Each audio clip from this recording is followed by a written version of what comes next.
ग्राम पंचायत माजरी कला पंचायत समिति नीमराणा जिला कोटपुतली बहरोड। आज हमारी खास मुलाकात हुई ग्राम पंचायत की सरपंच प्रशासक श्रीमती बीना यादव एवं सरपंच प्रतिनिधि व समाज सेवी हरदीप यादव से।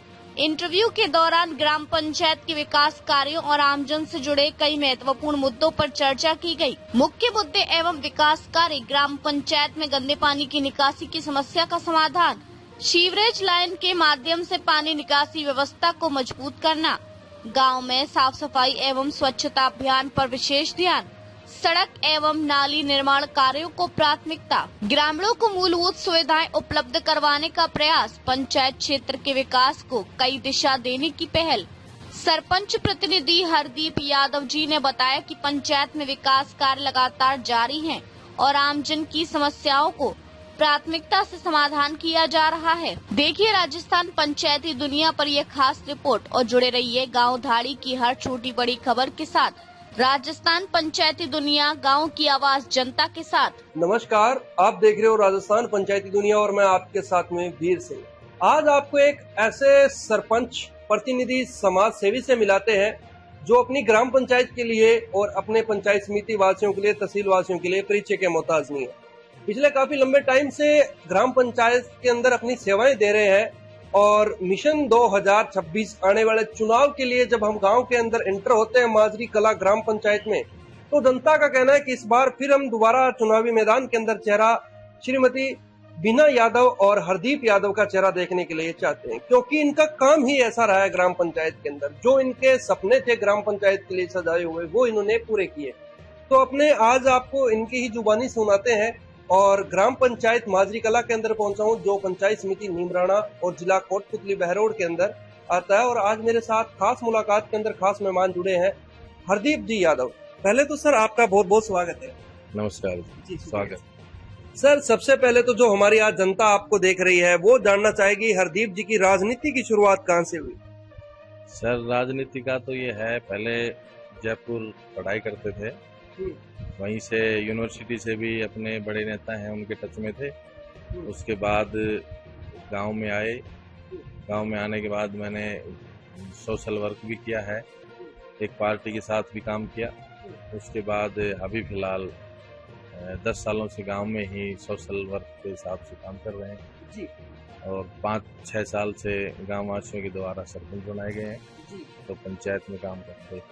जी सर, जनता ने आपको इतना प्यार दिया, जनता आपको शुरू से सपोर्ट करती आ रही है, अपनी जनता के लिए 2 शब्द क्या कहना चाहेंगे? जनता के लिए ये है, सभी देवतुल्य हैं।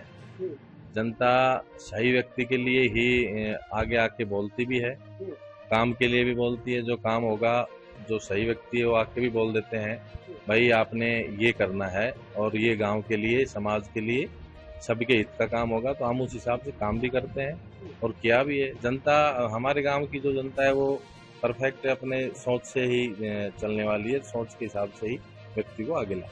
जी सर, मेरा पहला मुद्दा आपसे रहेगा, जिस तरह से बीना यादव और हरदीप यादव जी ने जो सपने सजाए थे ग्राम पंचायत माजरी कला के लिए कि अगर हमें यहाँ की जनता मिशन 2020 के अंदर सरपंच बनाती तो उस टाइम हम ये विकास कार्य करेंगे, क्या वो सपने आपके पूरे हो पाए ग्राम पंचायत के लिए? हाँ, जो सपने हमने देखे, हमारे लोगों ने देखे, हमारे साथ जो ग्रामवासी, जो कार्यकर्ता थे जिन्होंने देखे थे, उन पे लगभग हमने काम किया।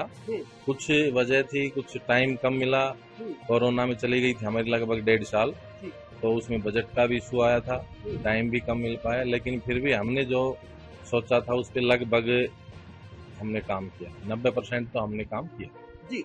सबसे मेन मुख्य समस्या क्या थी 2020 के अंदर, जो आपका भी संकल्प था कि अगर हम जीतते हैं तो हम इस समस्या को जड़ से खत्म करेंगे?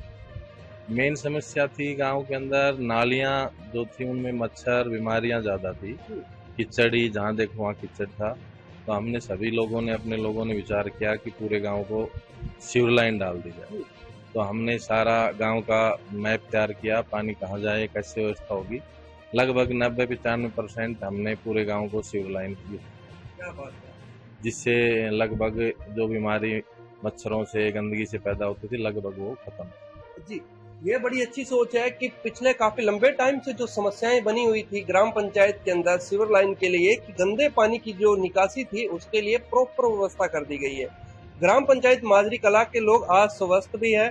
और इसी के साथ बात कर लेते हैं शिक्षा की तरफ, क्योंकि जो सरपंच प्रशासक यहाँ से श्रीमती बीना जी यादव हैं, उनका कितना ध्यान रहा शिक्षा के क्षेत्र के अंदर, हरदीप जी ने किस तरह से उनका सहयोग करके इन्होंने शिक्षा के क्षेत्र में काम किए हैं, सर जानना चाहूंगा इसके ऊपर क्या कहना है।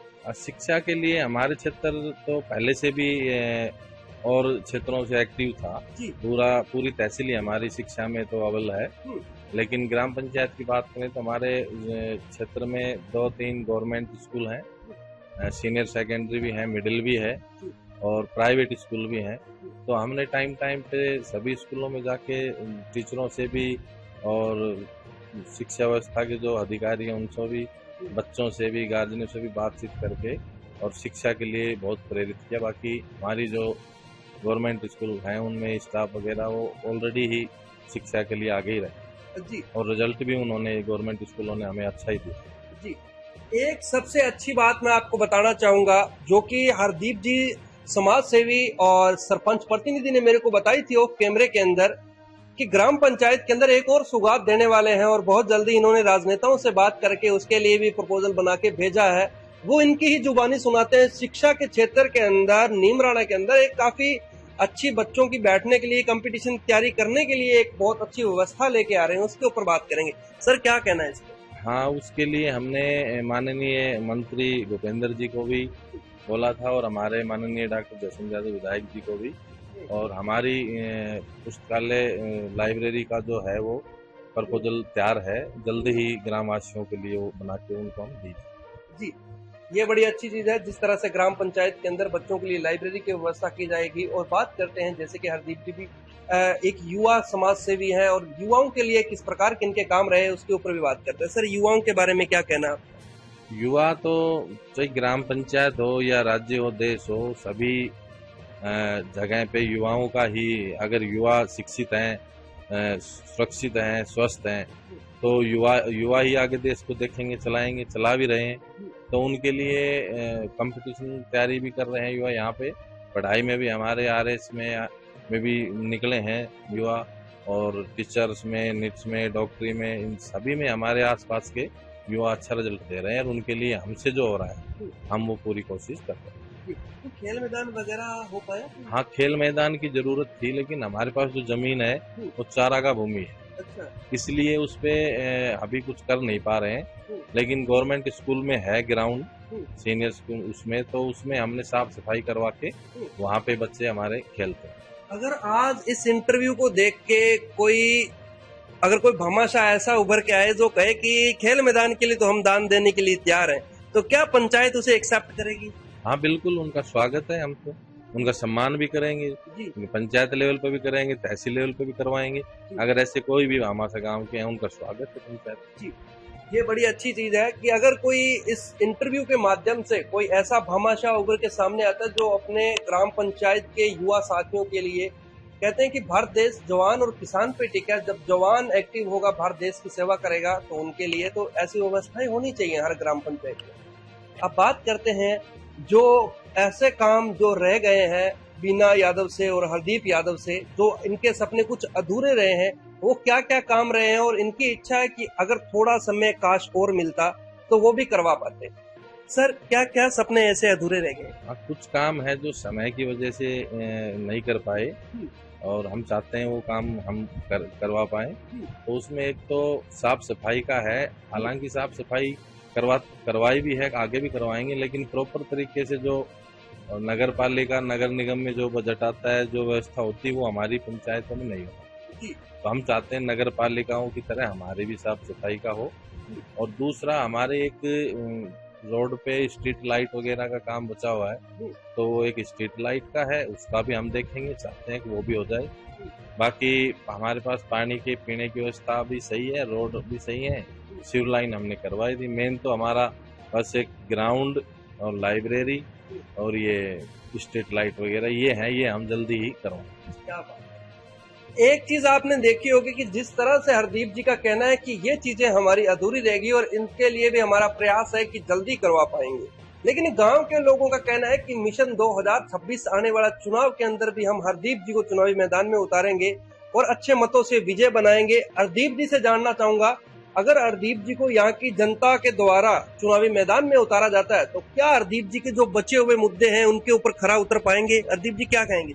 हाँ जी बिल्कुल, अगर ग्रामवासी हमारी जनता जो हम पे दोबारा से इतना प्रेम दिखाए तो मैं ये 100% वादा करता हूँ जनता से, ताकि जो काम बचे हुए हैं फर्स्ट टाइम में ही काम मैं क्लियर करवाऊंगा। क्या बात है। और उसके अलावा भी जो काम और भी होंगे बचे हुए, जो मेरी हो सकता है मेरी नॉलेज में नहीं हो, जो गांववासी या मेरे कार्यकर्ता बताएंगे वो भी 100% हम करेंगे। क्या बात है। और सबसे अच्छी बात, जैसे कि हरदीप जी ने ऑफ कैमरे के अंदर बताया कि सर हमने हर राजनेता से बजट लिया है, चाहे वो बीजेपी का हो चाहे कांग्रेस का हो, हमारे लिए सब समान रूप से एक नजर से हमने देखा है और ग्राम पंचायत में जो आया है हमने उनका सम्मान किया है। तो ये बड़ी अच्छी चीज है। और रही बात 5 साल के अंदर किसी सरपंच को नहीं परखा जाता, क्योंकि ग्राम पंचायत के अंदर बहुत सी ऐसी चीजें आती हैं जैसे विधानसभा चुनाव, लोकसभा चुनाव, कोरोना जैसी महामारी और लंपी जैसी महामारी, कभी ऐसी दिक्कतों का सामना इनको करना पड़ा कि समय का अभाव बहुत रहा। अब प्रशासक बीच में चल रहे हैं तो बहुत सी दिक्कतों का सामना, किस्तें पेंडिंग चल रही हैं एफएफसी एसएफसी की। ये आम जनता को समझना पड़ेगा कि आखिरकार एक नेता को अगर गांव से उठा के अपने इतने बड़े पद पे बिठाते हैं, ग्राम पंचायत का मुखिया बनाते हैं, तो उसको कितना समय मिला। अब बात करता हूं प्रधानमंत्री आवास योजना मकान के ऊपर। अदीप जी, कितना माताओं बहनों को इसका सहयोग मिला आपके कार्यकाल में? प्रधानमंत्री आवास योजना में हमारे पास उस लेवल के कुछ 1-2 परिवार ही, ज्यादा परिवार उस गाइडलाइन में आते नहीं है। और उसके बाद हमारे पास कोई जमीन भी नहीं है ग्राम पंचायत के पास जो आबादी में आती है, जिसमें ग्राम पंचायत जमीन दे सकती। बाकी गवर्नमेंट के पास हमने प्रपोजल बना के दे रखा है जमीन के लिए, क्योंकि जमीन हमारे पास है। और कुछ बंजारे या लोहार जो हैं उनके लिए आवास का प्रपोजल था, लेकिन उनके लिए भी जमीन का नहीं होता। इसके अलावा शायद हमारी पब्लिक को प्रधानमंत्री आवास की उस गाइडलाइन में बहुत कम है। जिन लोग आ रहे हैं उनके लिए हम प्रयास करें। जी, बड़े बुजुर्गों का आशीर्वाद भी आपके ऊपर और बिना यादव जी के ऊपर अच्छा बना हुआ है, उनका भी सहयोग आपको अच्छा मिलता है। उनके पेंशन जैसी व्यवस्थाओं के लिए कितना प्रयास किया आपने? पेंशन के लिए जो उम्र के हिसाब से और जो गाइडलाइन में जो आते हैं बुजुर्ग, उन लगभग 99% लोग हमने पेंशन के कर रखे हैं जो उस दायरे में आते हैं। और पहले भी थी कुछ जुड़े हुए थे, और हमारे आने के बाद भी जो लोग बचे हुए थे लगभग सभी के हमने पेंशन चालू। क्या बात। और ये अच्छी चीज है ग्राम पंचायत में जिस तरह से उनका सहयोग रहा, ग्राम पंचायत के लिए इन्होंने विकास कार्य की गंगा बहाई है। और अब मैं बात करता हूँ जो मूलभूत सुविधाएं, लाइट, पानी, रोड, किस तरह से इसके ऊपर काम किए हैं। हरदीप जी, जो आपका ये 4, 5, 6 साल का जो कार्यकाल है, तो बीना जी के सहयोग से आपने कितना काम करवाया पंचायत के अंदर लाइट, पानी, रोड के ऊपर? रोड तो लगभग हमने 90-95% गाँव को सीसी टाइल से युक्त कर रखा है। लाइट हमारे यहाँ पहले 18-17 घंटे आती थी, लेकिन अभी 24 घंटे लाइट है हमारे पूरी पंचायत में ही। 24 घंटे में कोई 1-8 घंटा कटौती होती हो तो नहीं, 24 घंटा लाइट है। और अभी पीने का पानी है, पहले कुछ समस्या थी, कुछ जेजेएम वाले आए थे तो जेजेएम योजना हमारी जो ग्राम पंचायत माजरी कला की थी वो भ्रष्टाचार वाली उसमें चली गई थी, तो वो काम तो कर नहीं पाए, अधूरा छोड़ के चले गए। लेकिन हमने ग्राम पंचायत ने हमने काफी मकसद करके मेहनत करके पूरे गांव को हर घर नल है, और हमारा टाइम 1 घंटा डेली पूरे गांव को पानी सप्लाई करती है पंचायत। जी, ग्राम पंचायत में माताओं बहनों के लिए नरेगा जैसी योजनाओं में कितना लाती है? हाँ, नरेगा में जो नरेगा लेबर है वो पूरी चलती है। जब भी अदरवाइज कुछ फसल वगैरह आती है कटाई के लिए ही नरेगा नहीं चलती, बाकी हमारी नरेगा रेगुलर चलती है। जी, और ये इंटरव्यू आप सेव करके रख लेना जो हरदीप जी ने मुद्दों के बारे में कहा कि लाइब्रेरी, गांव के अंदर स्ट्रीट लाइट, प्रॉपर सफाई व्यवस्था और ग्राम पंचायत के अंदर बच्चों के लिए खेल मैदान। इनका प्रयास है कि अगर आने वाले समय के अंदर जनता जनार्दन अगर हरदीप जी के ऊपर फिर एक बार विश्वास जिताती है, जनता का तो कहना है कि ऐसा नेता हमारी ग्राम पंचायत में है जिनका कोई किसी से विरोध नहीं है, कोई किसी के साथ मतभेद नहीं है, सबको समान दृष्टि से देखने वाले हरदीप जी हैं। अगर हरदीप जी को मौका मिलता है तो हरदीप जी कह रहे हैं कि मैं वादा करता हूं कि जनता के ये जो काम है उनके ऊपर मैं खरा उतर पाऊंगा। सर, आपको आज पूरी जनता देख रही है, फिर मैं आपसे पूछना चाहूंगा जिन मुद्दों को लेके आज आपने बड़े बड़े मुद्दे रखे हैं जो नगर पालिका क्षेत्र जैसे में होते हैं, जैसे रोड लाइट वगैरह, ये बड़ी अच्छी चीजें हैं, तो इनके ऊपर वास्तव में आप खरा उतर पाएंगे अगर जनता आपको मौका दे? नहीं, बिल्कुल मैं जनता ऑन कैमरा बोल रहा हूँ इस चीज के लिए 100% मैं इन कामों के लिए खरा उतरूंगा। नगर पालिका जैसी साफ सफाई व्यवस्था और रोड लाइट जो भी और खेल मैदान, लाइब्रेरी 100% में काम कराएंगे जी। तो ये थे आज की खास मुलाकात के अंदर मेरे साथ खास मेहमान हरदीप जी यादव। कैसे लगे इनके विचार, इनके ऊपर अपनी राय जरूर देना। कैसे रहा इनका 4-5 साल का जो कार्यकाल है वो आप भी बताना, क्योंकि इन्होंने इनको जितना समय मिला उससे इन्होंने अव्वल ही काम किया है, वो आप देख सकते हो। जिस तरह से हम भी आज ग्राम पंचायत का दौरा कर रहे हैं, पूरी ग्राम पंचायत को विजिट किया, जिस तरह से काम देखे हैं ग्राम पंचायत के अंदर, पूरे अच्छी तरह से काम हुए हैं ग्राम पंचायत के अंदर। बाकी आपको हम और गांव के अंदर घूम के दिखाएंगे, गांव के अंदर विकास कार्यों के बारे में आपको बताएंगे। हरदीप जी, आपने भी हमें 10 मिनट का समय दिया, बहुत बहुत शुक्रिया। आपका सभी का धन्यवाद। आपने भी जो हमें टाइम दिया और हमारी बात सभी जनता के सामने पहुंचाई, उसके लिए आपको शुक्रिया सर। जय हिंद, जय भारत। देखते रहिए राजस्थान पंचायती दुनिया। मैं आपके साथ वीर सिंह, कैमरामैन सुनील के साथ खास मुलाकात के अंदर खास मेहमान हरदीप जी यादव मेरे साथ थे। कैसे लगे इनके विचार, इनके ऊपर अपनी राय जरूर देना। जय हिंद, जय भारत।